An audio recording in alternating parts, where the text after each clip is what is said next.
और लेशा संसार के प्रत्येक प्राणी की होती है।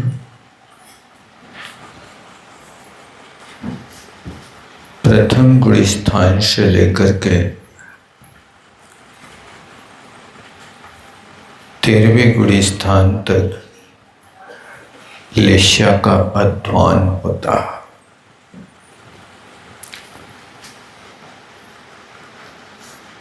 जीव सम्यक दृष्टि बन जाता है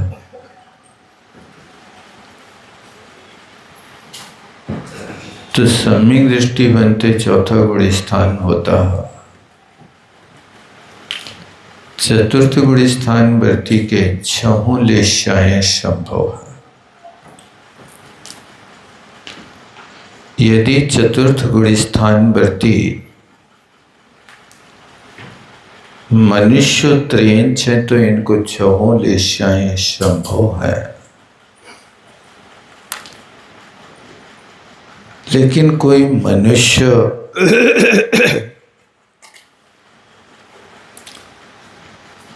यदि श्रावक के व्रतों का पालन करने लगता है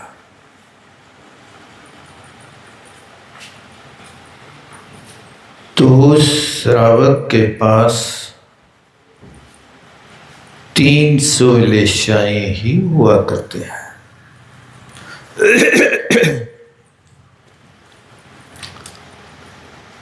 यानी 12 व्रतों का पालन करना प्रारंभ किया तो कृष्ण नील कापुर लेशाएं समाप्त हो जाते हैं।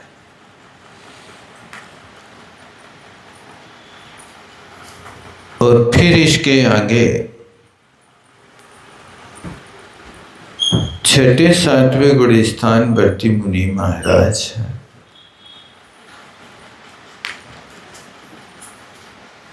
तो पीतादि लेशाएं भी हो सकती हैं, लेकिन शुक्ल लेशा का बहुतर अध्वान होता है। और लेशा की पहचान क्या है? हम कैसे पहचाने कि हमारी लेशा कौन सी है? इसका परिचय सुसंवेदन से कर सकते हैं।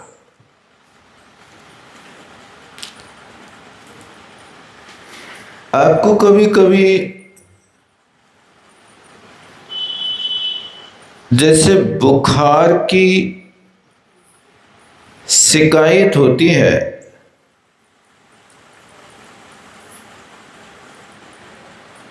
तो थोड़ा भी यदि आधा डिग्री टेम्परेचर बढ़ जाता है तो आपको अनुभव होने लगता है कि आज बुखार है। क्योंकि बुखार के पूर्व की अवस्था क्या है? हड़फूटन। ऐसा कहते हैं ना, हड़फूटन माने हड्डियों में एक प्रकार की उथल पुथल मचने लगती है। हड़फूटन का अर्थ तो यही है कि हड्डियां टूटने लगी, पित्त की विकृति होने लगी। अब वो हड़फूटन अभी बुखार नहीं है, लेकिन पूर्व सूचना हो जाती है कि आपको बुखार के संकेत मिल रहे हैं। अब आप चाहें तो उसको बढ़ा भी सकते हैं और चाहें तो उसको वहां रोक भी सकते हैं। हड़फूटन प्रारंभ हुई तो कुछ लोग कड़ी मेहनत चालू कर देते हैं,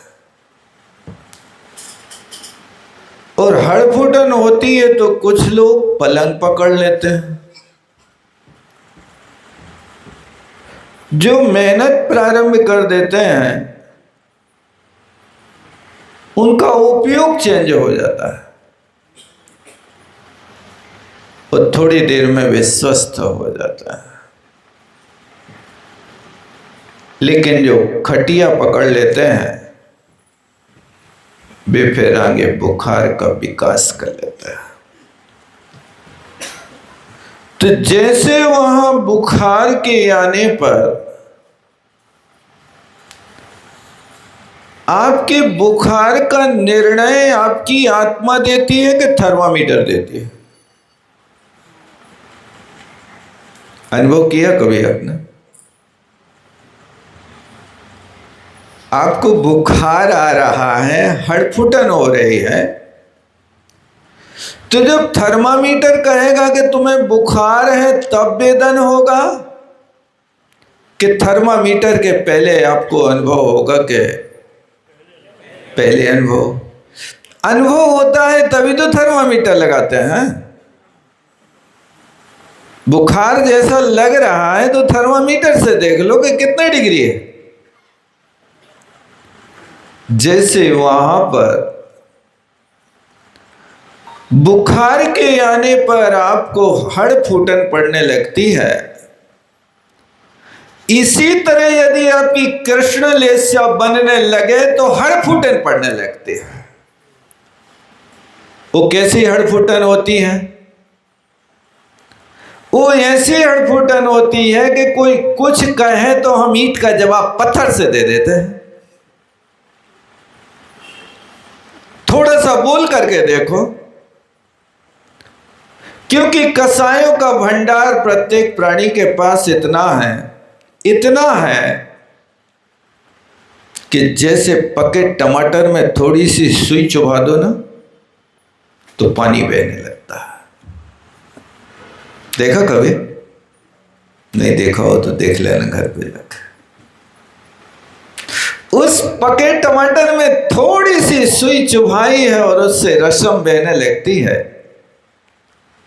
इसी तरह अपने अंदर वो कसायों का पके टमाटर की तरह रस भरा हुआ है।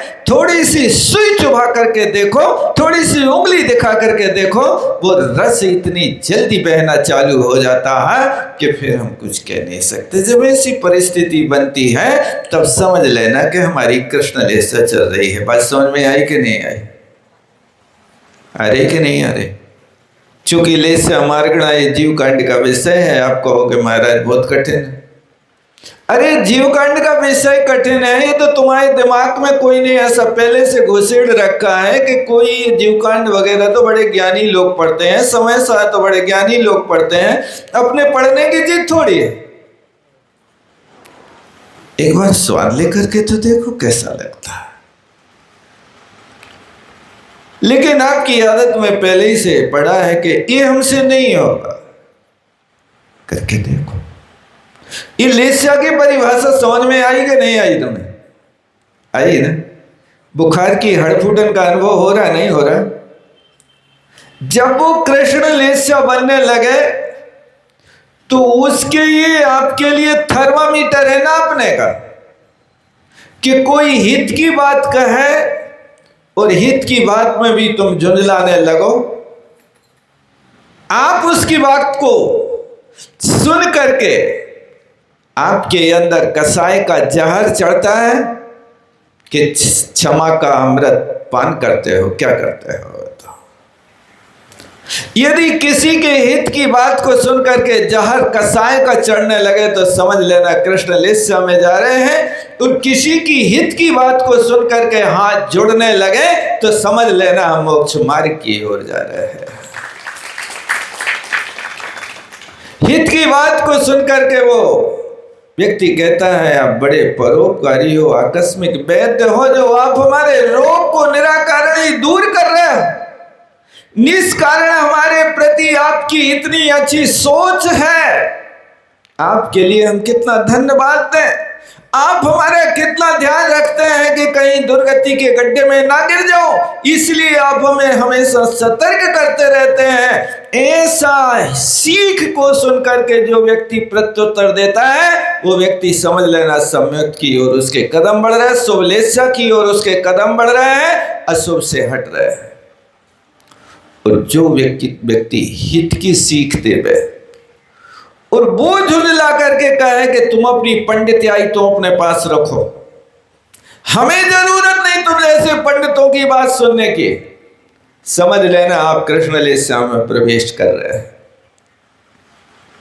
और फिर इन बातों को सुन करके यहां हिसाब किताब नक्की ना हो पाए, और वो कसाय यदि छोटी सी मिल जाए, और चंडोलम चैवेरम, क्रोधी होने के साथ रमुचई बैरम, एक बार बैर हो जाए तो फिर जिंदगी भर कभी बैर ना छोड़े। ये भी दूसरा सूत्र कृष्ण लीला को पकड़ने का है, ध्यान रखना। यदि किसी से बैर हो जाए तो 1 घंटे के भीतर भीतर यदि आप उनके माध्यम से मन बिल्कुल साफ कर लेते हैं, भैया हाथ में जहां 4 चूड़ियां होती हैं तो आवाज तो आती है, यदि 1 चूड़ी होवे तो आवाज नहीं होगी, लेकिन 4 चूड़ी होवे और कांच की चूड़ियां होवे और तुम उठा पटक करो और आवाज नहीं आए, ऐसा कैसे हो सकता है? आवाज तो होगी। तुम 4 लोग यदि रहते हैं तो 4 लोगों के बीच में कोई आवाज ना आए, ये कैसे होगा? आवाज तो होगी, लेकिन उस आवाज के साथ में बस सहिष्णुता होना चाहिए। यदि आपके अंदर वो सहिष्णुता है तो आप राम की तरह सब कुछ जो सहते हैं, सहन करते हैं, सहिष्णु होते हैं, वही तो राम होते हैं। हर कोई राम नहीं होता। रहते सहते कहते कुछ ना, ये सब कुछ सहन करते हैं। परिवार की तो छोड़ो, गांव के लोगों का भी ध्यान रखने वाले लोग, वात्सल्य प्रेमी अपने देश में ऐसे ऐसे लोग हुए हैं कि जिनकी करतूत को सुन करके हृदय गदगद हो जाता है। आज से 50 वर्ष पहले की बात, दिल्ली में एक सेठ हुए हैं हरजस राय जी। उन सेठ जी ने दिल्ली में अपना मंदिर बनवाने के बाद वहां पर सिद्ध चक्र महामंडल विधान का आयोजन किया गया। विधान का आयोजन हो गया, बड़े ठाठ के साथ विधान हुआ। भगवान की भक्ति हो तो ऐसी होना चाहिए। विधान होने के बाद सेठ जी ने मुनीम जी से कहा कि इतना भव्य आयोजन हुआ है, परमात्मा की भक्ति हुई है, और भक्ति का फल क्या है? भुक्ति मुक्ति दाता। भगवान की भक्ति मुक्ति तो देती है, लेकिन भुक्ति भी देती है, भोग भी देती है। भुक्ति देती है यानी नुक्ति खिलाती है। इसलिए अपन ने परमात्मा की भक्ति की है तो परमात्मा की भक्ति के साथ सारे नगर ने आनंद लिया है भक्ति का। मुनीम जी, आप सारे नगर में जाकर के नुक्ति के लड्डू बांट करके आओ। भुक्ति की नुक्ति है, भक्ति का ये प्रसाद है। और सारे नगर में, पूरी दिल्ली में घर घर जाकर के लड्डू बांटना। समाज का एक भी व्यक्ति ऐसा ना हो कि जिस व्यक्ति के घर में ये प्रसाद ना पहुंचे, परमात्मा की भक्ति का प्रसाद ना पहुंचे। मुनीम ने सेठ की आज्ञा का पालन किया। कई कुंटल बुनी बनी, लड्डू बने, और सारे नगर में जाकर के लड्डू वितरित किए बड़े प्रेम के साथ।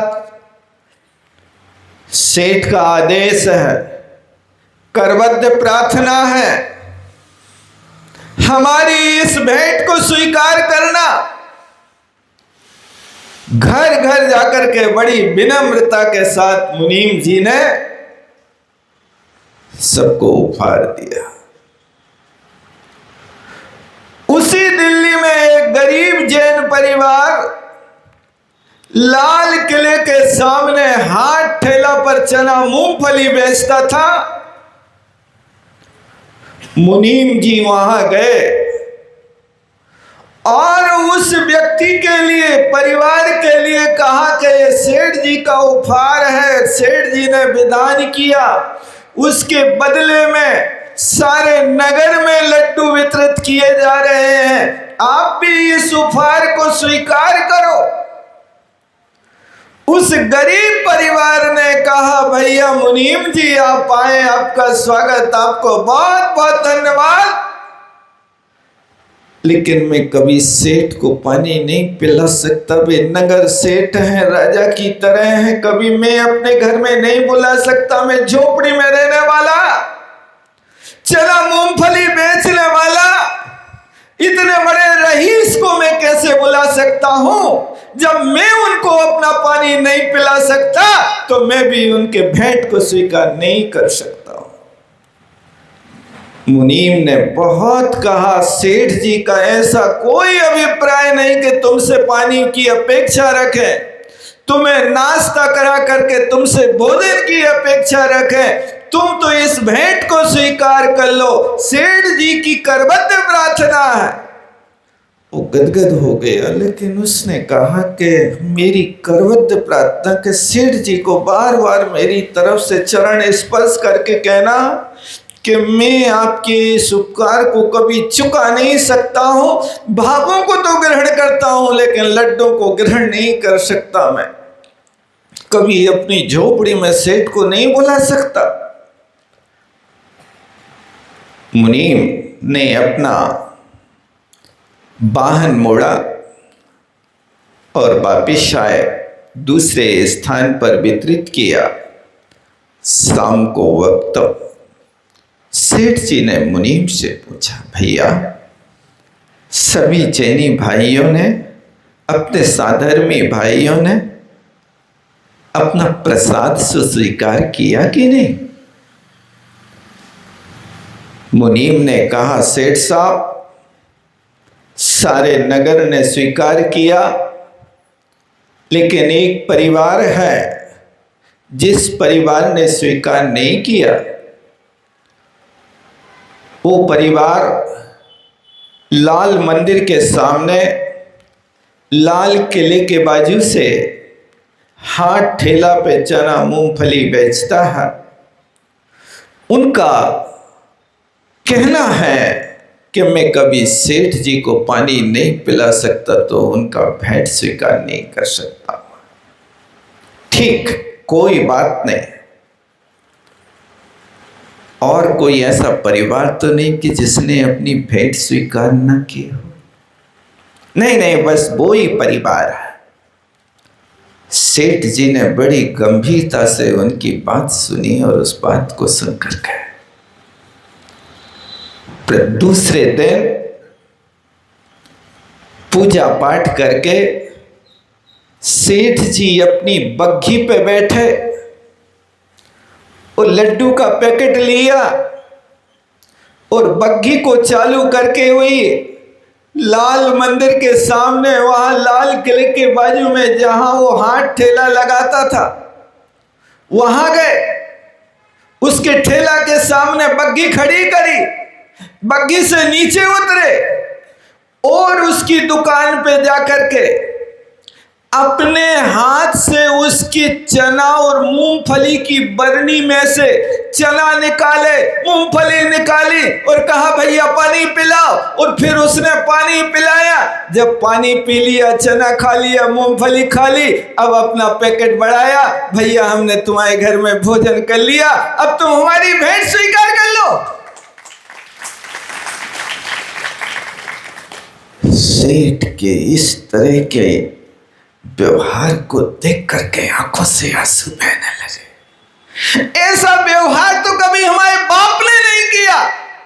जैसा व्यवहार आज नगर सेठ हमारे साथ कर रहा है, इस बात को देख करके उसकी आंखों से पानी बहने लगा। चतुर्मास मच गया, इतना पानी बहा। लोगों ने कहा कि वो पानी नहीं बहा रहा था, वो तो सेठ जैसी परोपकारी व्यक्ति, दयालु व्यक्ति के चरणों का प्रक्षालन आंखों के आंसुओं से कर रहा था। ऐसा उसका भाव था। उसकी भेंट को स्वीकार किया। आप विचार करो कि एक नगर के व्यक्ति के निषेध किए जाने पर सेठ जैसे महान जो धन संपन्न व्यक्ति जाकर के और अपनी भेंट अपने हाथ से देता है, तुम्हें इस बात का विकल्प है तो मैं पहले तुम्हारे घर खा लेता हूँ, तुमसे मांगता नहीं, तुम्हारे बिना मांगे बिना खा लेता हूँ। ये उदारता देखो, ये वात्सल्य देखो, ये शुभ लेस्या का परिणाम है। ये पद्म और शुक्ल लेस्या का परिणाम है कि रूठे को 100 बार मनाना। तुम्हें जैसे बने हम तैसे मना करके रहेंगे और अपनी भेंट तुम्हें हम भेंट करेंगे। क्या कभी आपने अपनी लेस्या को बनाने का ये प्रयास किया? क्या आपकी लेस्या का अनुमान है आपको कि आप कौन सी लेस्या में जी रहे हो? कृष्ण लेस्या वाला जीव नियम से नरक और त्रयंच आयु का ही बंद करता है। यदि उस लेस्या का परिणाम चल रहा और उस समय अब कर्ष काल पड़ जाए, आयु कर्म के बंद की योग्यता हो जाए, तो नियम से अशुभ लेस्या के धारी जीव को नरक या त्रयंच आयु का ही बंद होता है। और जो व्यक्ति शुभ लेस्या में रहता है, पीत पद्म शुक्ल लेस्या में रहने वाला व्यक्ति कभी नरक आयु का बंध नहीं कर सकता, त्रयंच आयु का बंध नहीं कर सकता। इन शुभ आयु में रहने वाले जीव हमेशा शुभ आयु का ही बंद करते हैं। अपन को ये देखना है। किसी से कहो मत के उन्होंने ये किया। तुम अपने आप में जैसे बुखार चढ़ने पर अपना सुसंवेदन करते हो कि हमारे लिए आज बुखार हो रहा, हमारे लिए आज सर्दी हो रही। सर्दी होती है तो सर्दी होने के पहले गले में फांसें लगने लगती हैं, सिर भारी होने लगता है। ये आपको पूर्व संकेत है कि आपको सर्दी होने वाली है, तो आप संभल जाते हैं। हल्दी को दूध पी जाओ तो सर्दी मिट जाए, ये जैसे उपचार कर लेते हो। इसी तरह तुम्हारी कृष्ण लेस्या बनने लगे तो तत्काल उपचार करो। उस कृष्ण लेस्या को बढ़ाने का प्रयास नहीं करो। कोशिश करो कि ये यदि निमित्त आ गया और निमित्त के साथ अंतरंग में परिणाम आ गया और उसकी तीव्रता आ गई, तो उस तीव्रता को कैसे मिटाना है ये भी कला सीखना चाहिए।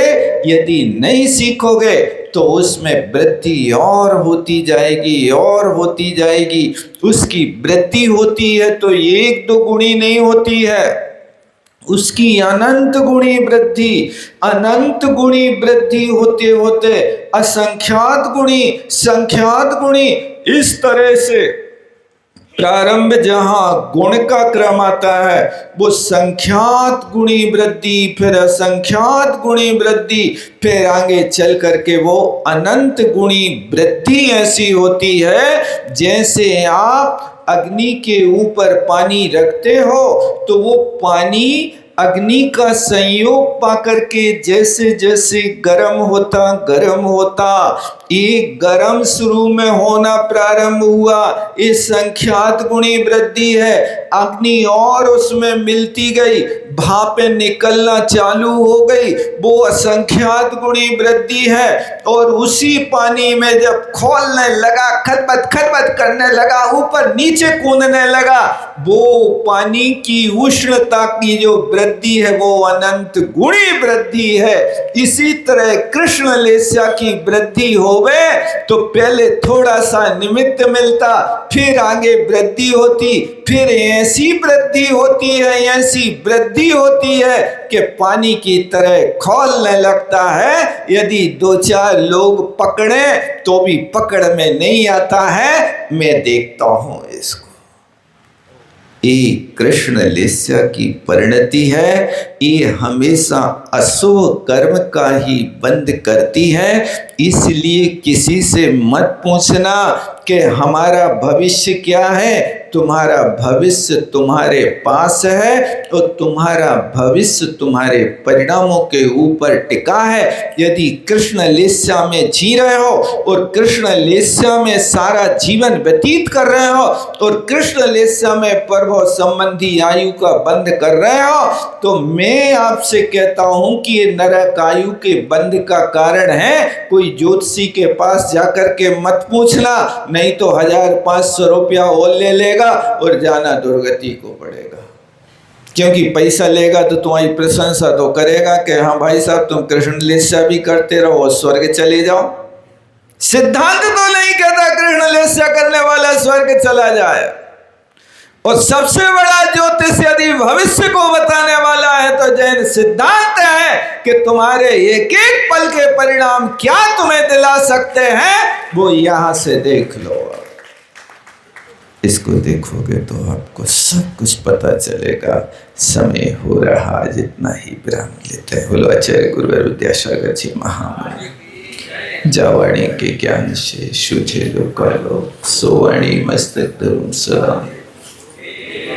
भारती तो जब